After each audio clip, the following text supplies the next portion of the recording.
to go see this fashion and cinema documentary premiere at my school. It's the Andre Talley documentary, The Gospel of Fashion.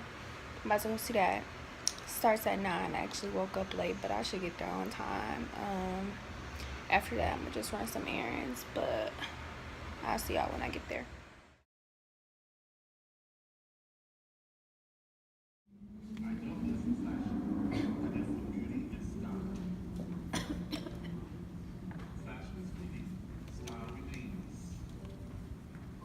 Love sort of out to one of them.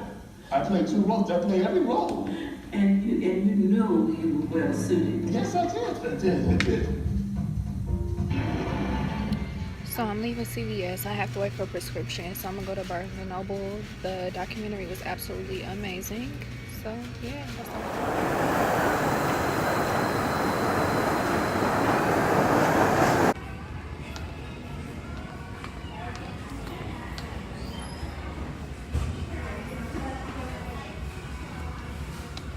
Already have it, but maybe today's the day.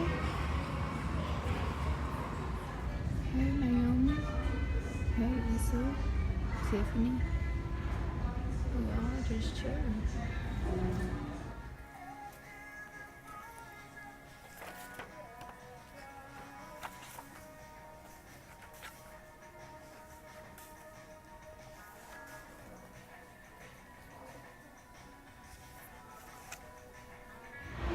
So I'm walking into the grocery store. I have set things that I'm coming here to get, and I plan to get nothing more than what I'm coming here for. In and out. So I made it back home. I did everything I needed to do, which is not bad for it to only be like 1 o'clock. But the Andre Leon Talley documentary, The Gospel According to Andre. I know I said the title wrong in the beginning of the video, but the title is Andre Leon Talley, The Gospel According to Andre. It was absolutely amazing. I found the fact that they were going to premiere this at my school on our school website, but what I did not know, and I found out while I was there, was that this was a part of freshman orientation for fashion studies students. Even if I would have knew it when I first seen it, I would have still went, but I dipped out as soon as they started talking about break into groups and blah blah blah. I was like, oh yeah, time to go. I was just trying to come see the documentary for free, but it was absolutely amazing. Andre Leon Talley, like will.i.am said in the documentary, he is the Nelson Mandela of couture. Like, he's amazing. I don't feel like he gets the credit that he deserves. He's had an amazing career in fashion.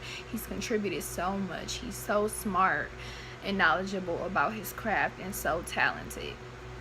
And if you guys don't know who Andre Leon Talley is, he interned for Diane Vreeland long time ago. He was the creative director of a few magazines. He was editor at large for Vogue at one point. He was like right hand of Anna Wintour. If you don't know who he is, look him up. If you're in the fashion industry and you don't know who he is, look him up, because you need to know him, especially if you are black. And going into the fashion industry, you need to know who he is, because honestly, we don't get enough credit, and I already knew that, you know, up and down, but after watching this, I really realized that, because like I said, he's absolutely amazing at his craft. It's undeniable.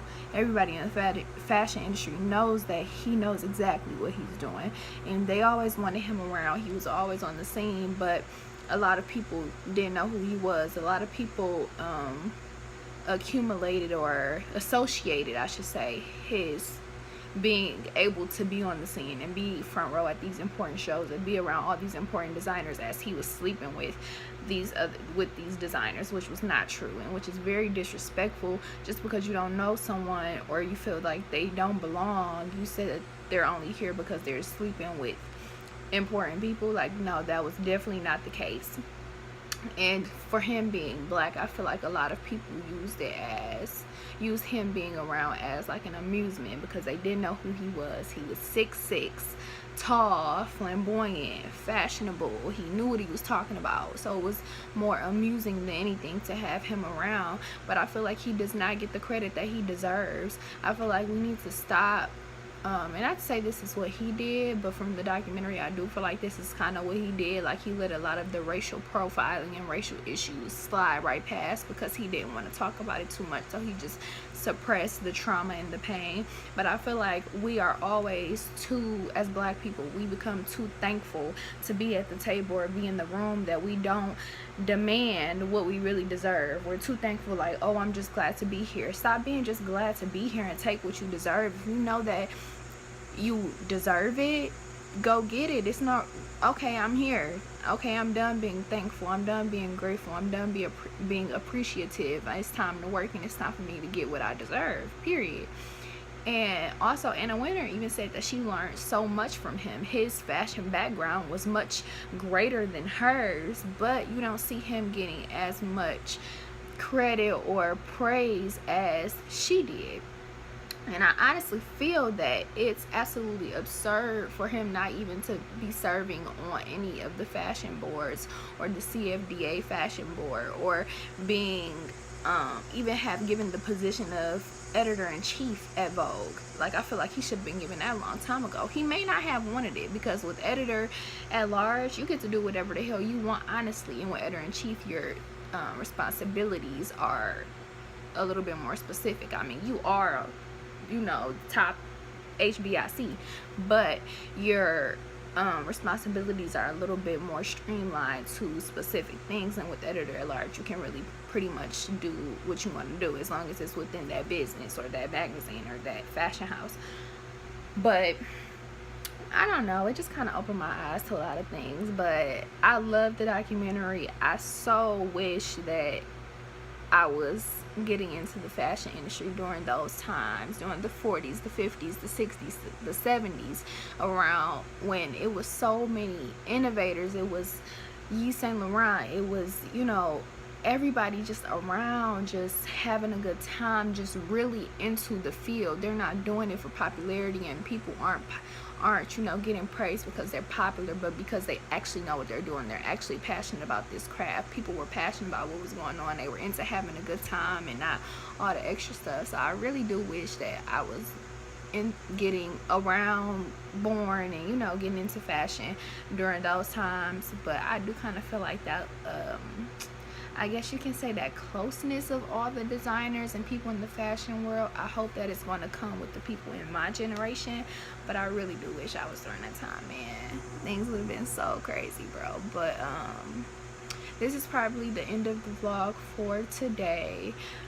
If you can get access to the documentary, I do suggest that you watch it, because it's really good.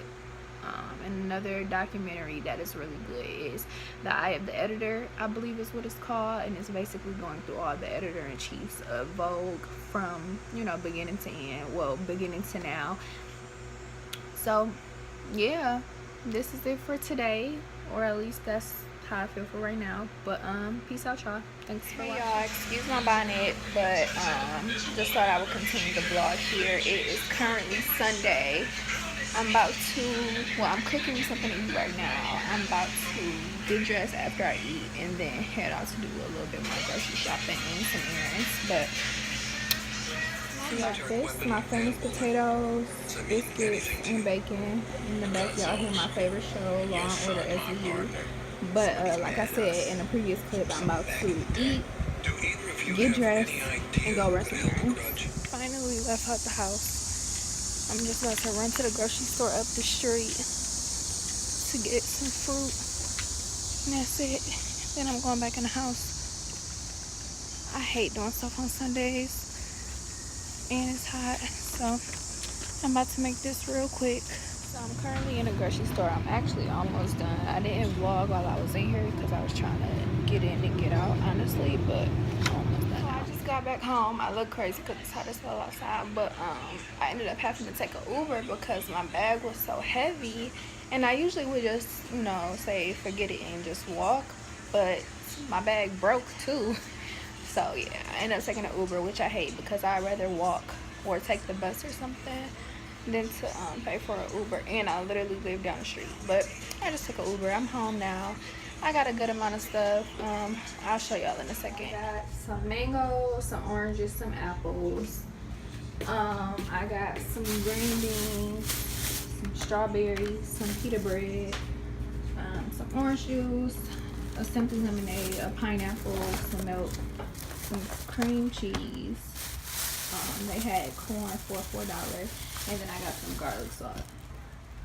All for like $29, I think. But yeah, I did pretty good. But yeah, that's all I'm doing for today. So this is the end of this vlog. Peace out.